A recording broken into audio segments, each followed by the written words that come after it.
നമസ്കാരം. വയനാട്ടിലെ മാനന്തവാടിയിൽ കടുവ ആക്രമണത്തിൽ ഒരാൾ കൊല്ലപ്പെട്ട സംഭവത്തിൽ പ്രതിഷേധം ഇരമ്പുകയാണ്.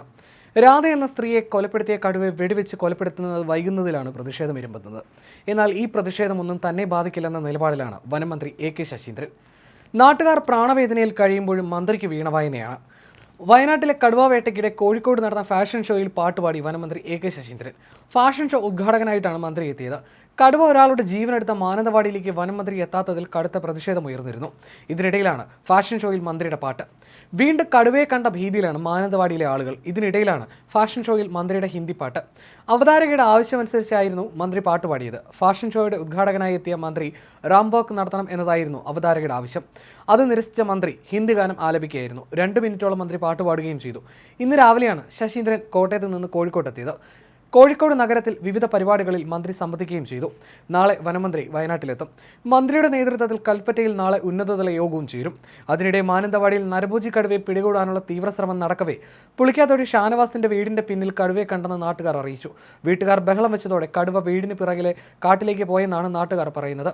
പ്രതിഷേധ സമരം നടന്നുകൊണ്ടിരിക്കുന്ന ഓഫീസിന് സമീപത്താണ് കടുവയെ കണ്ടത്.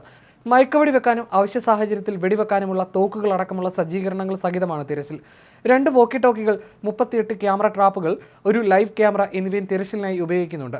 ഡോക്ടർ അജേഷ് മോഹൻദാസ്, ഡോക്ടർ ഇലിയാസ് എന്നിവരുടെ നേതൃത്വത്തിലുള്ള സുൽത്താൻ ബത്തേരി RRT സംഘം 2 ട്രാങ്കുലൈസേഷൻ ഗണ്ണുകൾ, 2 ടൈഗർ നെറ്റുകൾ എന്നിവയോടൊപ്പം സ്ഥലത്ത് ക്യാമ്പ് ചെയ്യുന്നുണ്ട്.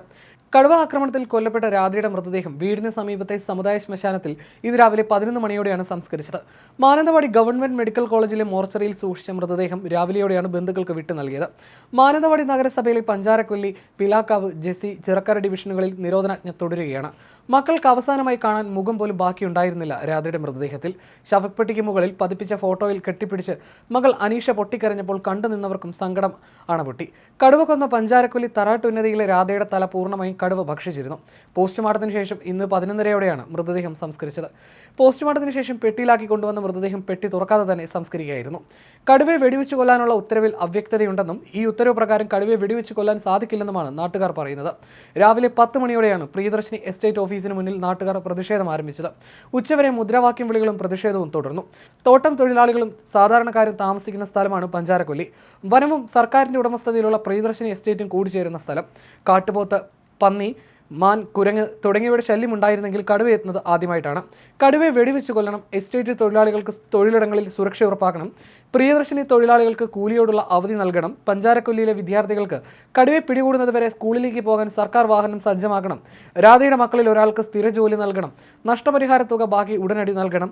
അയൽ ജില്ലകളിലെ RRT എത്തിക്കണം തുടങ്ങിയവയാണ് ജനങ്ങളുടെ ആവശ്യം. കടുവയെ വെടിവെച്ച് കൊല്ലാതെ ഉദ്യോഗസ്ഥരെ ക്യാമ്പ് ഓഫീസിൽ നിന്ന് പുറത്തിറങ്ങാൻ അനുവദിക്കില്ലെന്നായിരുന്നു നേരത്തെ പ്രതിഷേധക്കാരുടെ നിലപാട്.